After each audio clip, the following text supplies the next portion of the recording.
anaweza akapata msaada endapo ataitumia ile sehemu, atapata msaada wa kuweza kutoka kwenye kile chumba. Basi ikabidi mama aanze kutaratibu wa kuweza kuchimba pale ili aweze kupatoboa pale, lakini silaha aliyokuwa nayo mle ndani ama kitu alichokuwa anatumia kuchimbia kilikuwa ni kijiko. Hivyo ilikuwa ni ngumu sana mama kuweza kuendelea kutoboa pale aweze kupata sehemu kubwa ya kuweza kupita. Kwa hiyo ilibidi aweze kutengeneza katundu kadogo, na akawa anajaribu kuweza kupitisha tochi, yani ile tochi yake ambayo alikuwa nayo mle ndani. Basi ikabidi aweze kuipitisha na akawa anamulika kule, ili kama kuna mtu yeyote ambaye ataweza kuona ule mwanga basi aje akampatie msaada. Na ile sehemu ilikuwa ni sehemu ya eneo la nje kabisa, kwa sababu ilikuwa sio eneo lake. Basi ilibidi aende akatoe taarifa kwa yule mwenye eneo, na bahati mbaya baada ya kuja kugonga kwa mwenye eneo, ili mradi aweze kumpatia taarifa, anayekuja kutoka ni mzee, ndo anapewa zile taarifa kwamba kuna mwanga unaonekana kule kwenye eneo lake la bustani ukiwa unamulika ni kama kwamba kuna mtu anahitaji msaada. Mzee akasema labda umeenda kutazama, lakini jamaa akasema hapana, sijaendako, lakini nimeona tu kuna mtu alikuwa anatoa signal, ni kama vile alikuwa anahitaji msaada. Mzee akasema sawa, asante kwa kunipatia taarifa, ngoja nimalize hapa niweze kwenda kutizama kama kulikuwa na mtu alikuwa anahitaji msaada. Basi baada ya pale yule jamaa akawa ameondoka, na mzee baada ya kupewa ile taarifa aliondoka na kuelekea kule kwenye ile basement, kwenye kile chumba cha siri. Alikuwa na hasira kinoma yani, na baada ya kufika basi hakutaka kuuliza, alianza kumwadhibu binti yake, na binti yake wakati huo alikuwa na ujauzito. Mzee alimpiga sana mateke yani, alimpiga, na watoto wake tayari walikuwa wameshakuwa. Sasa wakashangaa babake kile alichokuwa anafanya, ikabidi waweze kumzuia mzee kwa sababu mzee alionekana kuwa na hasira kweli. Sasa baada ya pale mzee akawa ameacha na kuondoka, lakini alikuwa anaonekana mwenye hasira kweli kweli, na mke wake alikuwa na ujauzito yani, alikuwa na mimba tayari, na mzee alimtandika sana mateke ya tumboni yani, yaliyopelekea binti kuanza kuvujwa na damu nyingi sana zilizopelekea mpaka ile mimba ya binti kuweza kutoka, na akawa amejifungua mtoto ambaye tayari ameshafariki. Sasa mzee ikabidi aweze kuja kuchukua kile kiumbe yani ule mtoto ambaye ameweza kufariki, basi aende akazike huko, kwa sababu humo wakiendelea kubaki nacho kile kiumbe basi kitawanukia. Kwa hiyo ilibidi mzee aweze kukichukua kile kiumbe na aende akakizike huko, maana tayari kutokana na kile kipigo alichomshushia binti yake basi ameweza kusababisha mpaka mtoto wake ameweza kuzaa mtoto ambaye tayari ameshakufa. Sasa jamaa ilibidi aweze kumchukua yule mtoto na kwenda kumzika, kwa sababu tayari ndio hivyo ameshakufa. Sasa mtoto itabidi aweze tu kwenda kumzika. Binti aliumia sana kuweza kumpoteza mtoto wake, japokuwa amepewa mimba na babake, lakini alikuwa hana chaguo lolote la kuweza kufanya zaidi ya kuendelea kulea tu watoto wake. Lakini ndio hivyo tayari mzee ameweza kusababisha matatizo, na binti kashajifungua mtoto ambaye ameweza kuwaeleza ukweli. Basi ilibidi akae na watoto wake wawili, kisha akawaambia ukweli kuhusu kile ambacho yeye anachokipitia, lakini pia kuhusu baba yake, na akawa amewaambia kila kitu kile ambacho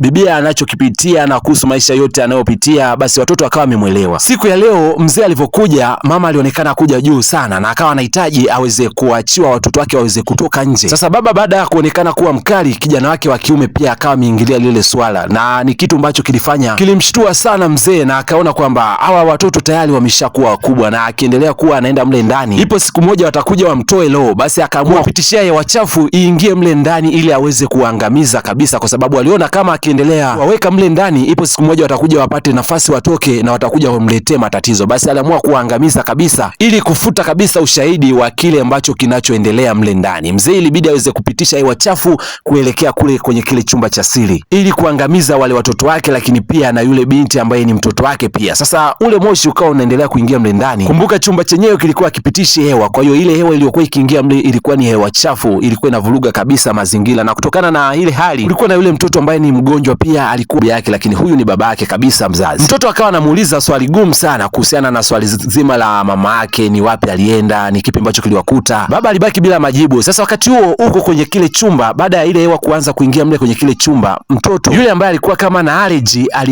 alizidiwa kabisa, hali yake ikawa mbaya, na uwezekano wa kuweza kupata msaada wake wa kiume pia akawa anahitaji kuingilia, lakini baba alimuonya na kumwambia aweze kukaa mbali kabisa. Kisha akamwambia ataenda kumuona dokta akiwa na yule mtoto wake tu, yani watatoka wawili tu, watamwacha yule mtoto wa kiume mle ndani. Na baada ya pale basi ilibidi aweze kutoka na yule binti yake ambaye kwa sasa hivi ni mke wake, na yule binti yake ambaye ni mgonjwa. Sasa baada ya pale basi wakawa wamemchukua yule mtoto na kumpeleka hospitali ili binti aende akapate matibabu, kwa sababu binti alikuwa na hali mbaya sana. Sasa wakati wote mzee alikuwa makini sana, yani hata walivyoleta karatasi kuhusu masuala ya dokta akihitaji yule mwanamke aweze kusaini, lakini mzee alikuwa akishika karatasi, alikuwa hataki kabisa kuweza kumwachia yule nafasi ya kuweza kutoa ripoti sehemu yoyote, kwa sababu alijua kabisa akitoa tu ripoti basi yeye atakuwa matatizoni. Kwa hiyo alikuwa hataki kabisa kumwachia nafasi yoyote binti aweze kushika hata karatasi. Lakini binti muda wote alikuwa anatizama saa na anaona vipi ataweza kuondokana na hili tatizo, yani ni vipi atajitoa kwenye hili tatizo la utumwa kwa babake, akawa anatizama saa huko, anatizama ni vipi atajitoa. Sasa kwa bahati nzuri akapata binti nafasi na akatoa ripoti polisi, na hatimaye mzee akawa amekimbiliwa pale, akawa anahitaji kutoroka, akawekwa chini ya ulinzi. Bwana, ni kitu ambacho cha kusikitisha sana. Kwa takriban miaka 24 binti aliondoka kwao akiwa hana hata mtoto, lakini leo hatimaye ameweza kufanikiwa kutoka akiwa tayari ameshaweza kupata takribani watoto 7. Yani watoto 7 ukitoa ile mimba iliyoweza kuharibika, ina maana walibaki watoto 6. Na kuna tukio ambalo sikuweza kukuonesha, kuna watoto wengine wawili, yani tofauti na yule wa kwanza aliyepelekwa kule juu kwa mamake, kuna watoto wengine wawili ambao waliweza kutolewa kule nje. Kwa hiyo nje walikuwepo wawili, lakini pia mle ndani binti alibaki na watoto 3 ukitoa ile mimba iliyoweza kuharibika. Bwana, leo takriban miaka 24 binti haamini kile anachokiona nje, yani maisha yameshabadilika kabisa. Na hii ni baada ya yeye kuweza kupotea kwa takriban miaka 24, na leo karejea akiwa amekaa hapa, haamini kabisa kama kweli leo amenusurika na kutoka kwenye kile chumba chenye giza kwa takriban miaka 24 aliyokaa mle. Yani binti katoka, lakini kawa kama vile yani akili yake imemluka, kwa sababu kwa maisha aliyokuwa akipitia mle, aamini kwamba leo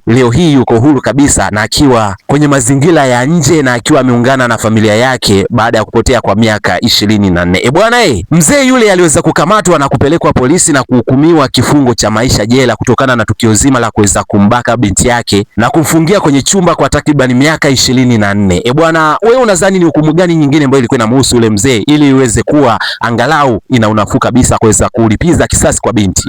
Dondosha komenti yako hapo na uniambie kama umeweza kuenjoy kutokea mwanzo kabisa. Ulikuwa na mimi DJ Shebi, basi endelea kupata burudani ukiwa na channel safi kabisa pale YouTube ni DJ Shebi Mwamba wa Bunda, basi unanipata. Lakini pale TikTok ni Shebi Star na pale Facebook ni Shabani Juma. Au bana, endelea kunifuatilia, endelea kupata movie kali ukiwa na DJ Shebi. Nadhani umeweza kuenjoy na umeweza kujifunza kitu hapo kutokea mwanzo kabisa. Hebu niambie ni kipi ambacho umejifunza ama ni kipi ambacho kimeweza kukukasirisha, au sio bana? Dondosha komenti yako na uniambie kama umeweza kuenjoy kuweza kufuatilia hii hapa movie. Asanteni sana DJ Shebi na Chia Mike, tukutane wakati mwingine Mungu akipenda zaidi. Asanteni sana mashabiki zangu, na wapenda sana na nawaambia karibuni Bunda, Tanzania ndio nakopatikana.